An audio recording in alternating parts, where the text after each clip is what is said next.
Hey everybody, Ryan FMG here. Before we talk about today's deck, please pet the little corgi in the bottom right corner. That's the sub button, and it's great to get some new subs with each and every video. So today's deck is Ryu Hadoken Humans. It is a deck that, has been around for, the past couple weeks or month or so, actually, and that I've played quite a bit and actually have made a video. However, I kind of want to play this for a couple different reasons. One, I've changed the deck list around a little bit. Two, I kind of want to see how this plays with the new balance updates and the new meta compared to last month. And three, I kind of want to pick a deck in the next couple days to play in the Teppen first anniversary cup. I think that's what it's called. So I kind of want to test this out because this is one of my front runners for that tournament. Those are enough about the reasons. Let's kind of talk about the deck and what it is. Obviously, it's a Ryu Hadoken list that just has a lot of value-centric units that have a lot of enter the battlefield, deal damage, all that. And we are playing Lady. That's why we want to be all humans, because if Lady's on the field, every time you play a human, it deals 4 pierce damage. And so, of course, we are playing a lot of the heavy hitter humans like Fate-Defying Ryu and also Ken. The other legendary we are playing is Dragoon. Yes, it is a machine, not a human, but this is so good that it kind of doesn't matter that it's not a human. And then all of our other units are humans, and usually with having some synergy with each other or just, value orientated in it of themselves, like Rashid, BB Hood, and Ryu are all humans. And, ETB deals damage around, or when other units, or humans in this case, enter the battlefield, deals damage. And then we are playing 2 guys and 3 stone. That is one change that I made just a couple days ago. I was doing 3 guys and 2 stone, but I switched it because now I'm playing 3 stone because I really like stone quite a bit because it's 3 MP for a 2/4. And when played, if another friendly human unit is on the field, which more times than not it is, since most all of our units are humans, it deals 2 damage to a random enemy unit. 2 is not a lot, but all the damage stacks up. And then, of course, this is a playset because 3 MP for 3/3 is pretty darn good. And then this is kind of like stone, but a little bit harder to always turn on because there has to be a friendly human unit on the battlefield with MP cost 5 or higher. But, all our BB Hoods, most of our legendaries, and Ryus all make this be turned on, and it deals 4 damage, which 4 damage is so much. And then, of course, we are playing some actions, Chain of Fists, Liberation Slash, as well as I'm still playing Trump card because, yes, this got nerfed, but this is still a really powerful card. It's less broken and busted, but it is still such a value card that it's worthwhile to play in a lot of red decks, and especially this deck.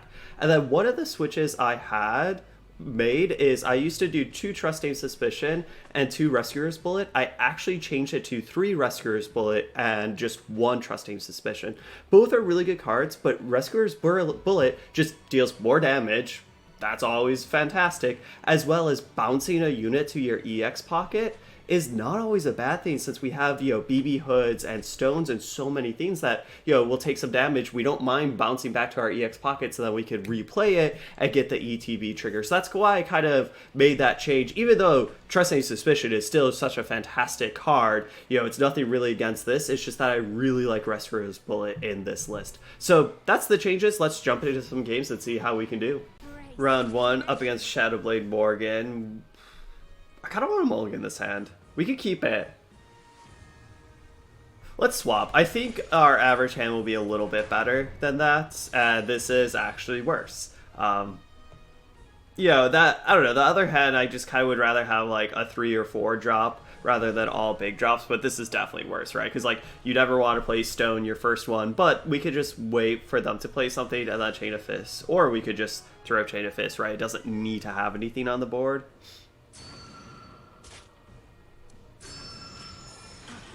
Okay, and now just drawing kind of makes this hand fantastic.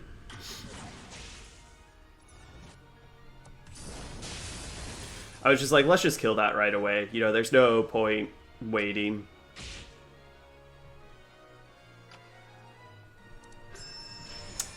Let's do this. It forces them to play something to flip it, but then we didn't really save it, did we? Yeah, let's just do that to deal quite a bit of damage. Yes, they do get to draw a card, but that's okay, because now it's 3. So now we can It's great because there is a flyer, so this will actually get the +3/+6. I was kind of hoping we could drop this so it would just kill it, but this is fine. Like, we could trade here. Actually, nope, we could just do that real fast. Let's hover over, because now we just want to get all the damage in possible. I think I would rather kill this so that we just actually get 6 in there.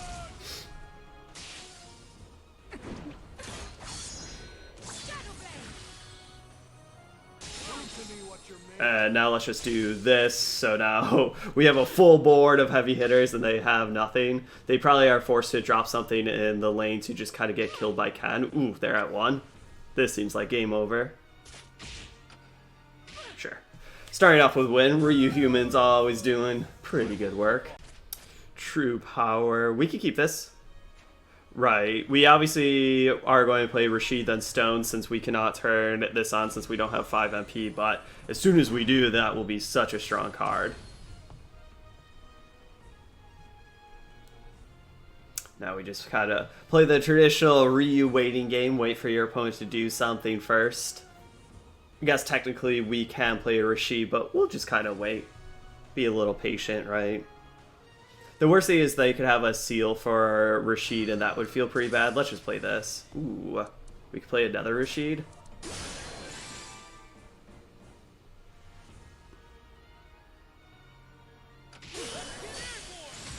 I mostly just wanted to drop this just before they could do anything crazy with their G, just to make sure that all these are actually getting hit a lot.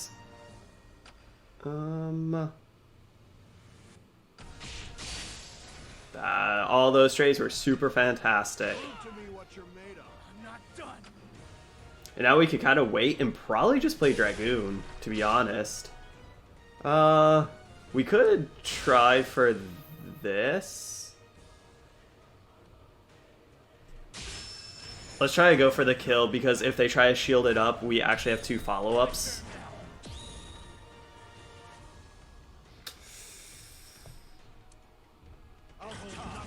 Pretty good. Okay, awesome. Well, oh no, it's at 1.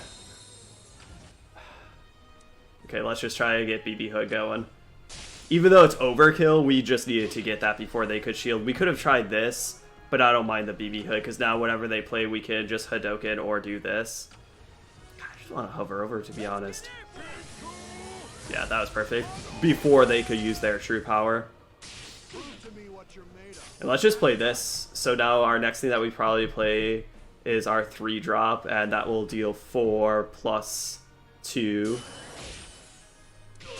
And now just kill that, yeah. Shields can be very problematic for this, but since we are just dealing so much chip damage and stuff, and they just didn't have shields at the correct time. Against Blazing Wall, we can keep this.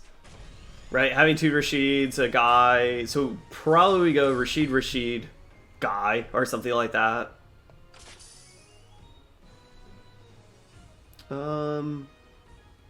We'll probably just take this hit, because I would rather wait. They will probably try to pump it, but we'll take a little bit of damage. Okay.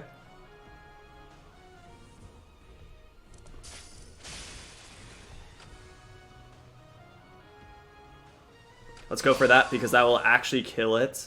And that was great, because that was like 5 damage right there. Ooh. Okay. Let's go for this. I think we might have been able to try to go for this if I was a little bit faster, but hopefully they can't deal with it. Okay. I also wanted to go for the Rashid that had no damage on it, because 1, all its growth points were taken away, so this gives us more value, and 2, is harder to kill. Because if we went for the other one, they would have had a Rathalos still, and that would have been kind of game over. Or at least very hard for us to climb back.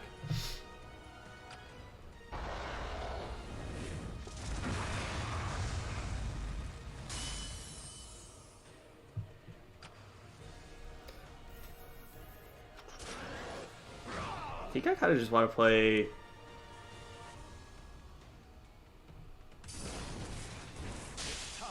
this. I'm almost kind of tempted to not use our Hadoken right there, so then we could get the +3/+6, but I don't think that that's particularly worth it in this case.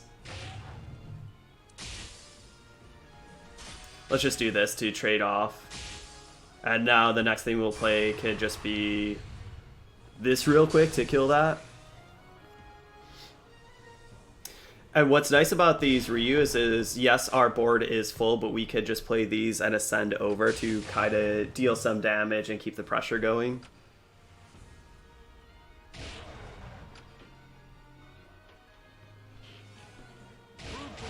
Well, we might not even have to.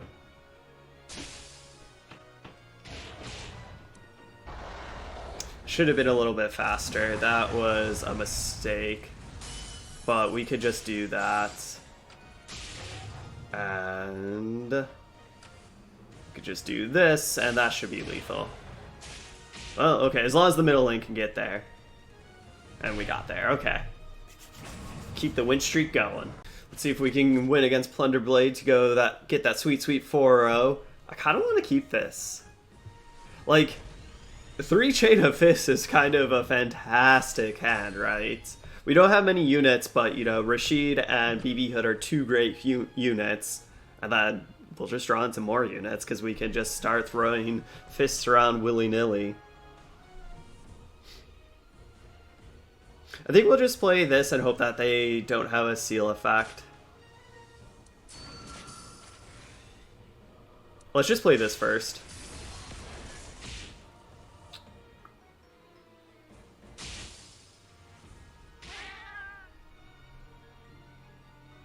Let's kill that. Even though we just did take a little damage, that's completely okay, because now we have a board full of stuff and they have... Well, now they have something. Thunderblade, fair enough. What you gonna steal, little feline? Let's go for this. Oh. Because now, let's go for this. If they shield, we'll go for it again. If they shield, we can go for it again.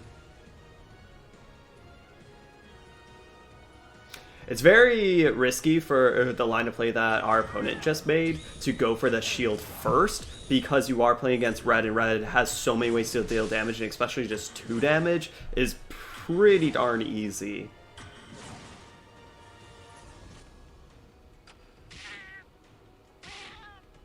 This is feeling fantastic. We could just ascend over something, but I kind of would rather do Rescuer's Bullet or something like that. That's fine.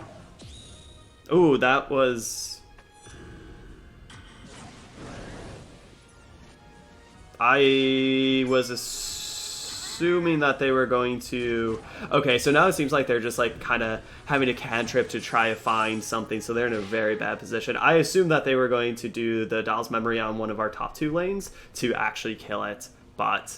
Yeah, all those trades right off the bat put Feline so far behind that, like, no matter what they did, we were probably getting there.